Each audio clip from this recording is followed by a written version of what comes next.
Irmãos, vamos pegar nossa Bíblia? Eu gostaria que você abrisse num texto que está em Lucas. Lucas capítulo 4, versículo 1 até o versículo de número 13. Amém? Jesus, cheio do Espírito Santo, voltou do Jordão e foi levado pelo Espírito ao deserto, onde, durante 40 dias, foi tentado pelo diabo. Não comeu nada durante esses dias, e ao fim deles teve fome. E o diabo lhe disse: se és filho de Deus, manda esta pedra transformar-se em pão. Jesus respondeu: está escrito, nem só de pão viverá o homem. O diabo o levou a um lugar alto e mostrou-lhe num relance todos os reinos do mundo.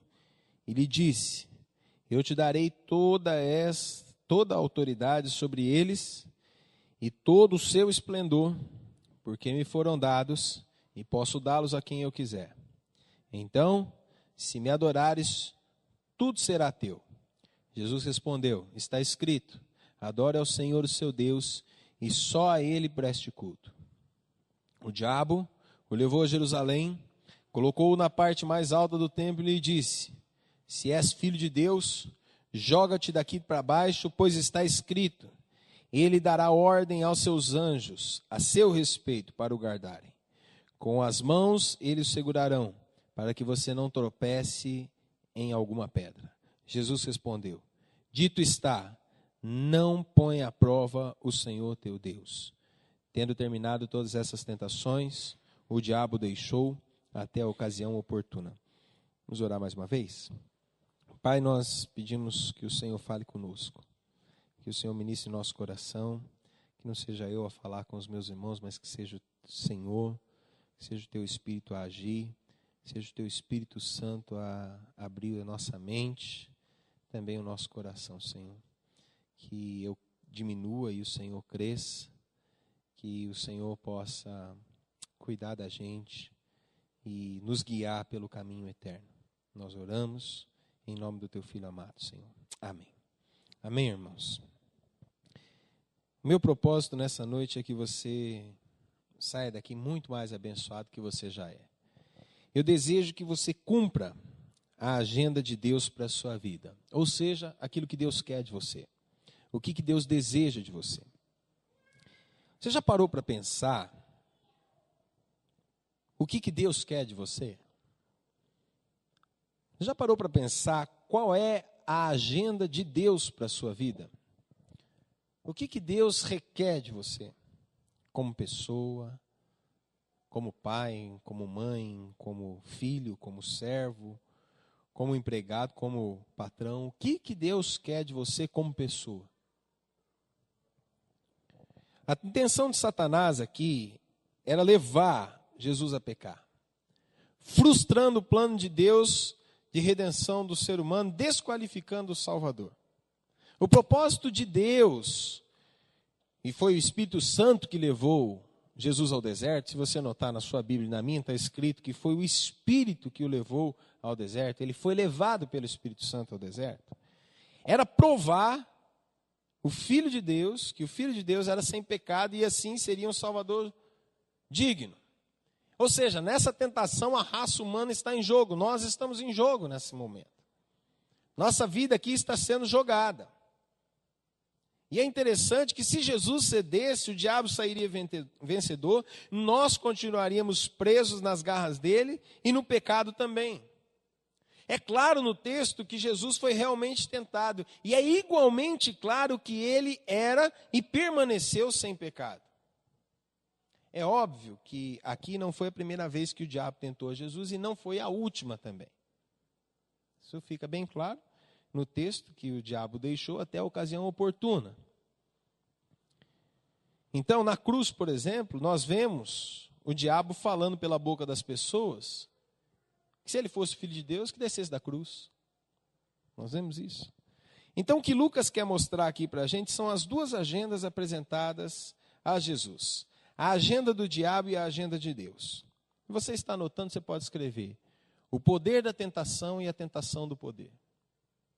É sobre isso que eu quero falar para você nessa noite. E a nossa vida vai se encaixar nessa palavra. A agenda do Espírito Santo é que está nos versículos 18 e 19, do mesmo capítulo de número 4, que diz assim: o Espírito do Senhor está sobre mim, porque Ele me ungiu para pregar boas novas aos pobres, me enviou para proclamar liberdade aos presos e recuperação de vista aos cegos, para proclamar para libertar os oprimidos e proclamar o ano da graça do Senhor. E a agenda do diabo é essa que a gente vai explicar aqui. As 3 tentações do diabo, então, visa colocar em xeque a identidade de Jesus. Ele era, é e sempre será o Filho de Deus. E o que o diabo fez? Ele vem, então, e tenta Jesus na sua identidade. Ele vem tentar Jesus naquilo que Jesus era. E como a gente está falando de poder, o que o diabo fala para Jesus? A primeira tentação, ele fala assim: use o teu poder. Olha só que coisa interessante. Versículo de número 3. O diabo diz para ele: se és filho de Deus, manda que essas pedras, ou essa pedra, se transforme em pão. Jesus tinha poder para isso? É claro. É claro, ele não precisaria nem da pedra para transformar algo em pão. Ele chamaria a existência, porque ele é o Deus que chama a existência aquilo que não existe. Ele poderia chamar a existência algo para comer, tranquilamente. Mas o diabo vem e faz uma tentação. E Jesus mostra que o poder dele é derivado. Olha só que coisa interessante. É um poder coletivo. A autoridade de Jesus vem da palavra. Coisa interessante. Jesus diz o quê? Está escrito. Está escrito. Então o poder de Jesus é derivado de onde? Da palavra. É um poder coletivo, não é só dele. É do Pai, é do Espírito. E ele vela pela palavra para cumprir. Que coisa linda isso para a gente. Aí você começa a entender, porque toda vez que você vai ler a palavra de Deus, toda vez que você vai ler a Bíblia, dá sono, bate canseira, você não entende, se torna enfadonho, é chato. Por quê? Porque o diabo não quer que você conheça a palavra, porque a palavra emana poder para a sua vida. E quando eu falo da palavra, eu não estou falando simplesmente do livro que está nas suas mãos, mas do efeito que ele produz no seu coração. Porque para muitos, a Bíblia é um livro aberto em casa. E dali, eles acham que vai sair algum poder. Do papel vai sair algum poder, mas da onde que sai o poder? O poder vem de entender a palavra, de ler e compreender a palavra, e aceitar essa palavra. Então, por que o diabo não quer que você leia a palavra? Porque ele sabe que a palavra vem com poder. O verbo se fez carne. O que é isso? Lá em João capítulo 1 a gente encontra isso. O verbo se fez carne. A palavra se tornou vida. Em quem? Em Jesus. Quando você está lendo a palavra, você está lendo poder. E o poder então nos é dado, nos é concedido, porque de nós mesmos nós não temos nada. De você mesmo você não possui nada. Tiago capítulo 1, versículo 19 diz: todo bom, perfeito e toda boa dádiva desce do alto do Pai das luzes, em quem não pode haver nem sombra, nem mudança, nem variação. Toda boa dádiva, todo dom perfeito desce dele, vem dele para nós. Então, na verdade, meus irmãos, nós não temos nada de nós mesmos. Pedro, ele sabia que ele mesmo não podia dar nada, mas na palavra, onde ele andava na palavra, ele vivia a palavra, tanto que as pessoas colocavam os enfermos para que ao menos a sombra de Pedro tocasse nos enfermos e eles fossem curados. Por quê? Porque ele andava na palavra. Deixa eu dizer algo para você, a sua autoridade vem da palavra de Deus. A sua autoridade emana da palavra de Deus. Agora, é impressionante a resposta de Jesus ao diabo. Ele está dizendo para o diabo o seguinte: eu vou viver da palavra de Deus. Nem só de pão viverá o homem, mas de toda palavra que procede da boca de Deus. Eu vou viver da palavra de Deus. Eu vou viver da palavra do Senhor. Será que nós estamos vivendo a palavra de Deus? Essa é uma pergunta para você responder no seu coração. Será que você tem vivido a palavra do Senhor? Ou será que você tem usado o seu poder? Não, eu faço, eu aconteço, eu sou bom, eu sou inteligente, eu posso, eu me formei nisso, eu sou capaz, eu tenho força suficiente, eu tenho inteligência suficiente. Será que você tem usado o seu poder? Será que você tem cedido a essa tentação de usar o seu poder? Como que a gente faz isso no nosso dia a dia? Quando nós deixamos as coisas de Deus por último. O que diz a palavra? Mateus capítulo 6, versículo 33. Buscai, pois, o reino de Deus e a sua justiça em primeiro lugar. E as demais coisas vos serão acrescentadas. O que é para buscar primeiro? O reino de Deus. Será que a gente coloca o reino de Deus em primeiro lugar? Ou deixamos o reino de Deus de lado e vamos resolver as nossas coisas e então a gente vai depois, se sobrar um tempinho, eu busco o reino. Como é que tem sido você? Quando fazemos alguma coisa, na nossa força, na nossa capacidade, quando confiamos mais no dinheiro do que no poder de Deus, quando não confiamos que Deus pode resolver a situação e usamos o nosso poder para resolver as coisas, nós cedemos à tentação de usar o nosso poder.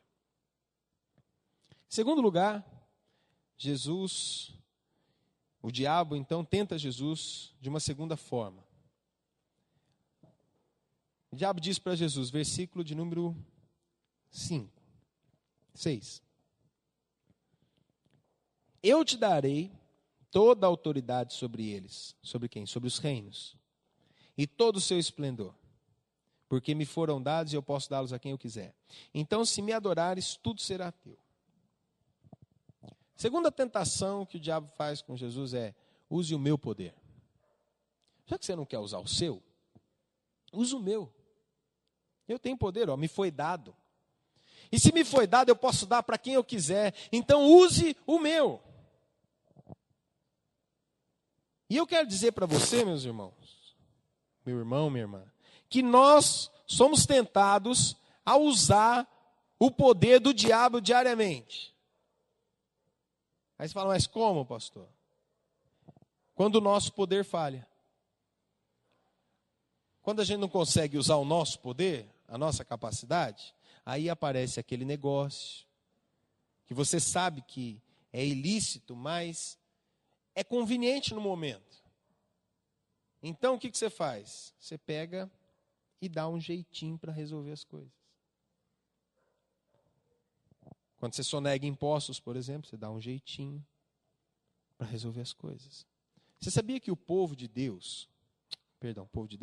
brasileiro, lá fora do país, é conhecido como um povo que não é sério? Você sabia disso? De gente que não é séria. Gente que não merece confiança. Você sabia? Por causa dessa tentação, muitas vezes apelidado de jeitinho brasileiro. Maldito jeitinho brasileiro. A lei do Gerson, os mais antigos vão lembrar, os mais novos não. Quero levar vantagem em tudo, certo?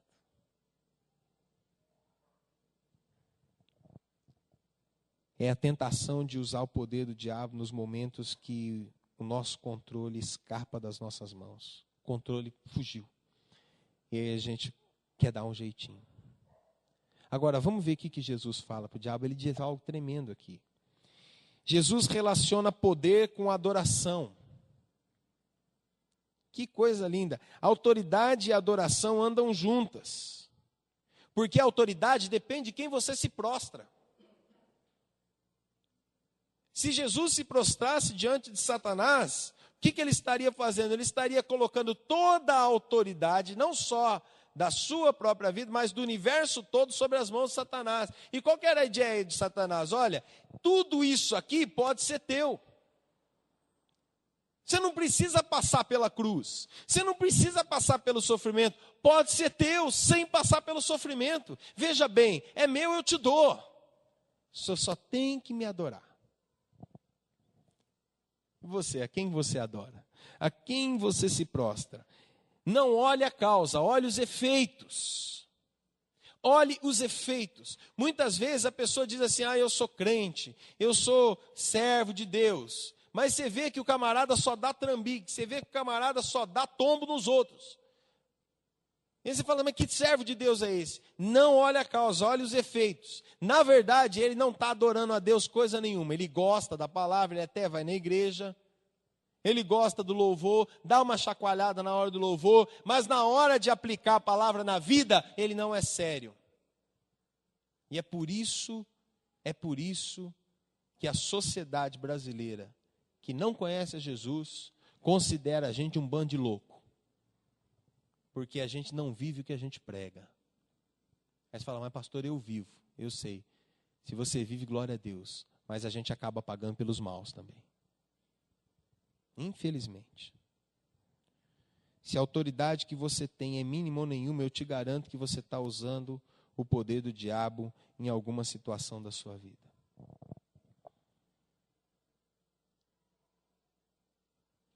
Situações que vêm sobre nós, muitas vezes nos apertam.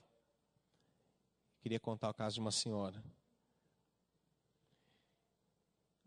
Ela estava na fazenda dela e do esposo. O esposo tinha saído para ver algumas coisas. E ela ficou lá na sede. E então veio uma senhora lá da fazenda, uma trabalhadora. E começou a contar da vida dela, que a vida dela era difícil, que as coisas estavam complicadas. E então essa irmã falou, eu vou orar com você. E quando ela começou a orar com aquela mulher caiu possessa de um espírito imundo. Ali não tinha pastor, ou talvez o pastor mais próximo ali tivesse uns 500 quilômetros de distância. Presbítero, diácono também. Só tinha ela e a mulher possessa. Ela falou assim, e agora? Vai ter que ser eu mesmo. Não tem jeito. E eu quero dizer para você que ela expulsou aquele demônio na vida daquela mulher. No outro dia aquela mulher voltou novamente, manifestou outro demônio, ela expulsou de novo. E no outro dia a mulher voltou e aceitou Jesus. E hoje é crente. Agora, isso por quê? Porque essa mulher, ela tinha usado o poder de Deus. E ela não tinha dado brecha na sua vida.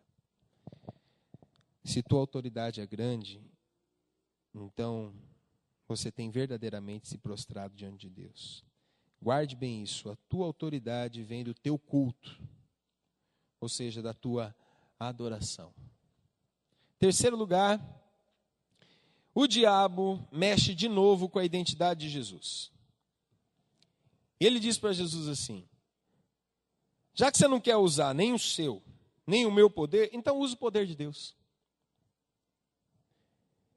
Interessante que ele diz para ele, bem claro dessa forma. Olha só, o diabo leva ele para Jerusalém, coloca ele na parte mais alta do templo e diz o seguinte para ele, se és filho de Deus, mexer na autoridade de novo, na identidade de Jesus, joga-te daqui para baixo porque está escrito, ele dará ordem aos seus anjos a seu respeito para o guardarem. Está escrito, olha, o teu pai vai dar ordem a teu respeito. Já que você não quer usar o poder que te pertence, nem o meu, usa o poder de Deus então. Quando que eu uso o poder de Deus? Transferindo para a nossa vida. Quando é que eu faço uso do poder de Deus? Eu posso usar tanto para o bem como para o mal. Eu já vou explicar por quê. Se eu faço uso para o bem, eu oro, alguém se converte, ou alguém é liberto, e eu glorifico somente ao Senhor. Agora, quando eu faço uso por mal, vou contar uma situação e você vai entender. Terminou um culto, uma senhora veio para mim, pastor, o culto hoje foi uma benção. Glória a Deus, foi uma benção. Se eu pegar e disser, foi mesmo, irmã, muito obrigado, e encher a minha bola, e achar que eu sou tal, que só acontecem as coisas por minha causa, então eu estou usando o poder de Deus indevidamente. Por quê? Porque as coisas só acontecem porque Deus quer que aconteça. Elas não acontecem porque o camarada é bom de retórica, ou porque ele grita muito alto no púlpito, ou porque ele sapateia, ou porque fala 20 línguas estranhas. As coisas acontecem quando Deus quer que elas aconteçam. A gente sabe que existem pessoas profissionais em mexer com as emoções dos outros. É só você ir num curso aí qualquer de neurociência ou capacitação, que você vai encontrar isso. Num curso do Lair Ribeiro, por exemplo, você sai todo arrepiado. Só que não é o poder de Deus. Mexeu com as suas emoções. Não foi o poder de Deus. E tem gente confundindo retórica com o poder de Deus. Irmãos, o poder de Deus gera fruto. Irmãos, o poder de Deus traz vida. O poder de Deus convence o pecador do pecado. O poder de Deus liberta. O poder de Deus restaura. Não é maquiar, não é fantasiar. O poder de Deus, Ele faz a coisa por completo. Eu não posso pegar e encher a minha bola e achar que por causa do meu suor o irmão vai ser curado. Ou achar que porque o irmão pegar uma toalhinha que eu usei, ele vai ser abençoado. Ou o irmão achar que por causa de uma rosa que eu orei em cima, os demônios da casa dele vão embora. Não é assim que funciona, não é assim que está escrito aqui.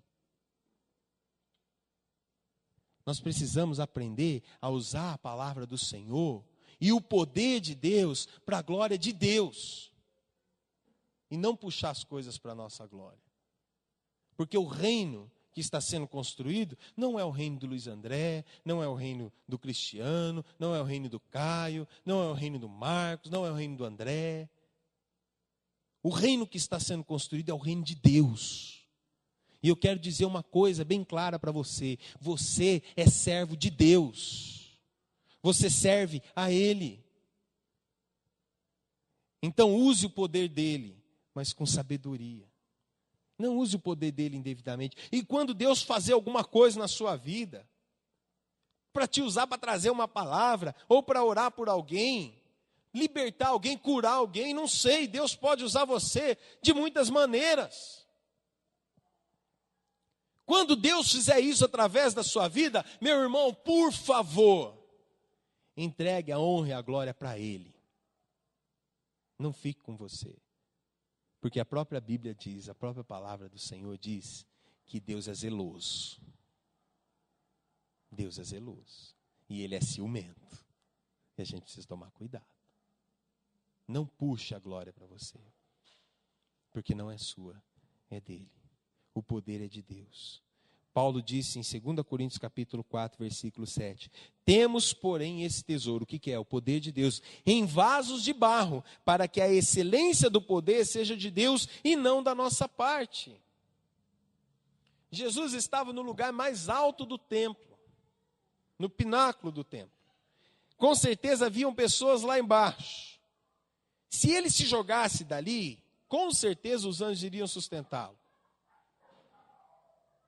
Com certeza. Então ele apareceria voando, com uma multidão de anjos.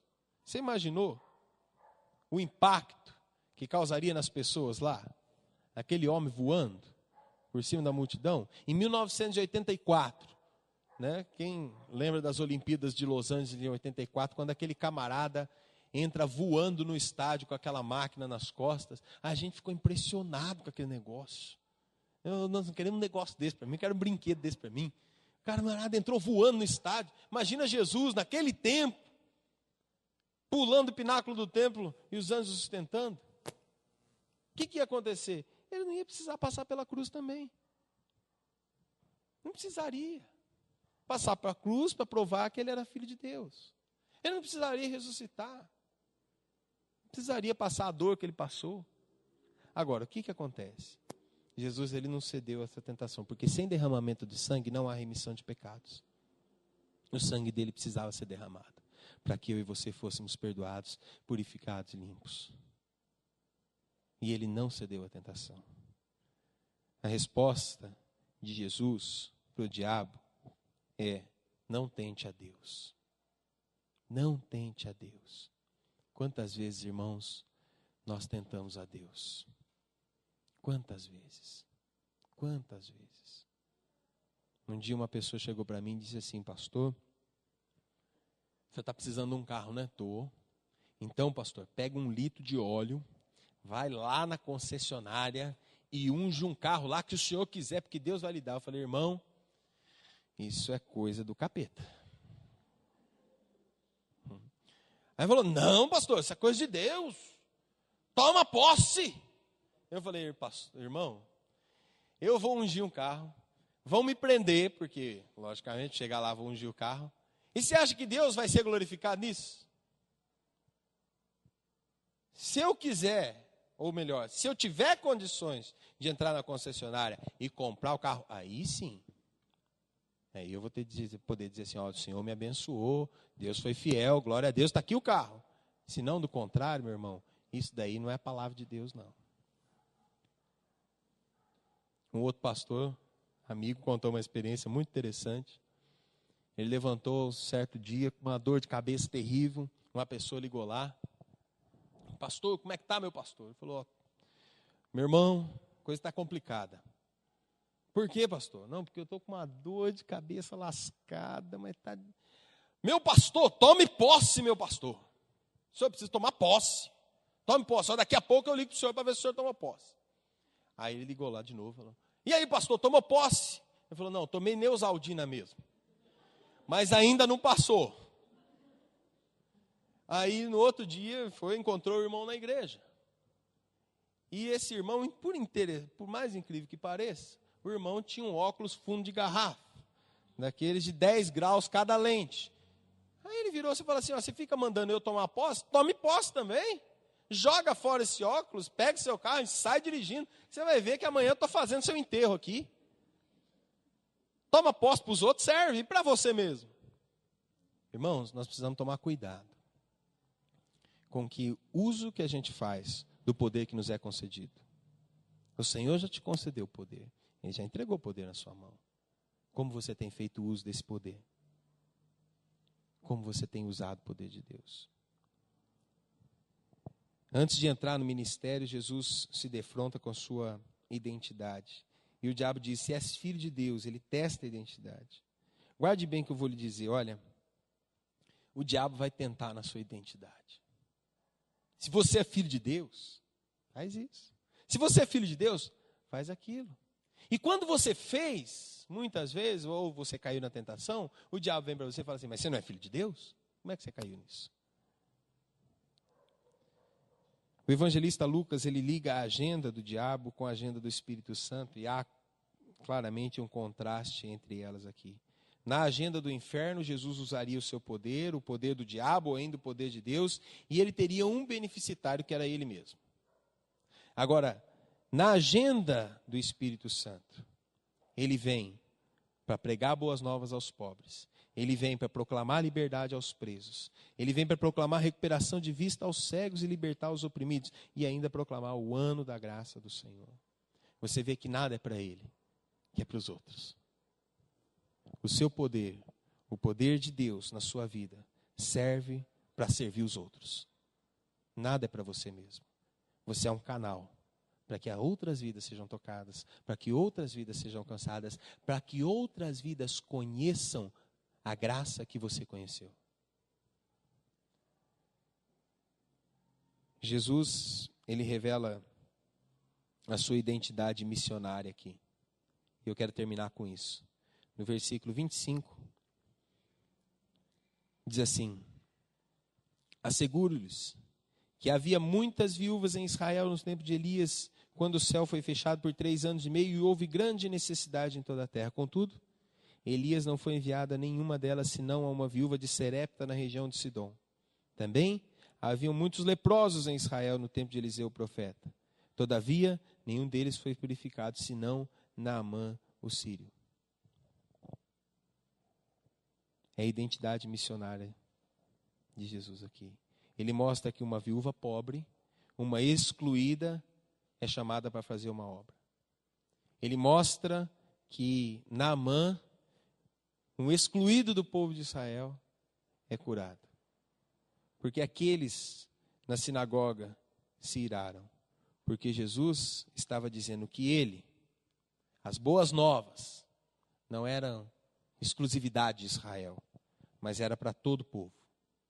Jesus não é exclusividade nossa, irmãos. Não é porque nós somos filhos de Deus que Jesus é nossa exclusividade.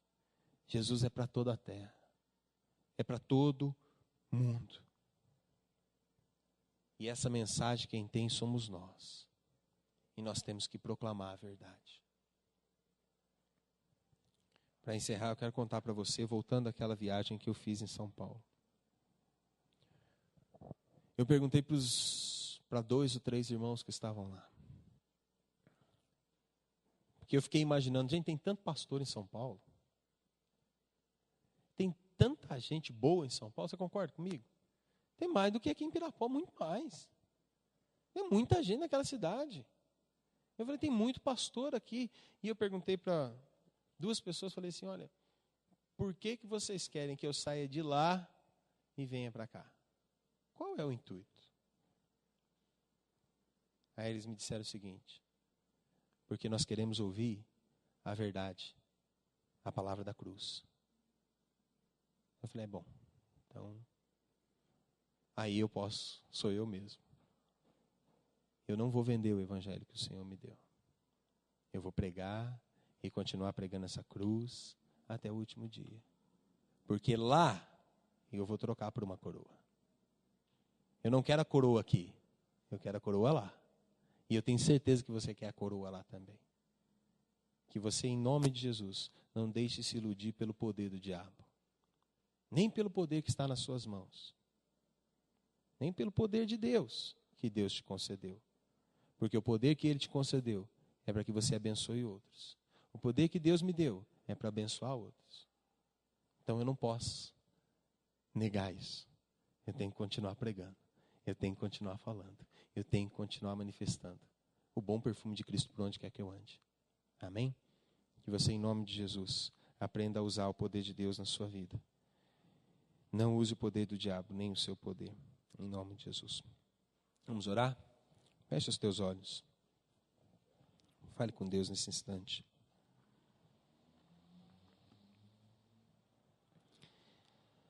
Senhor, muitas vezes temos ouvido um evangelho que não é o teu evangelho.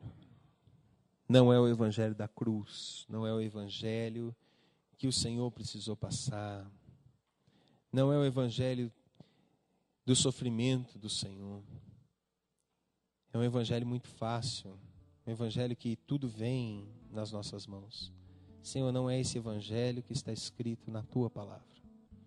Nós queremos pedir, Deus, que o Senhor, em nome de Jesus, nos faça enxergar que o poder que a gente tem, que o poder que o diabo tem, Senhor, eles não são para ser usados.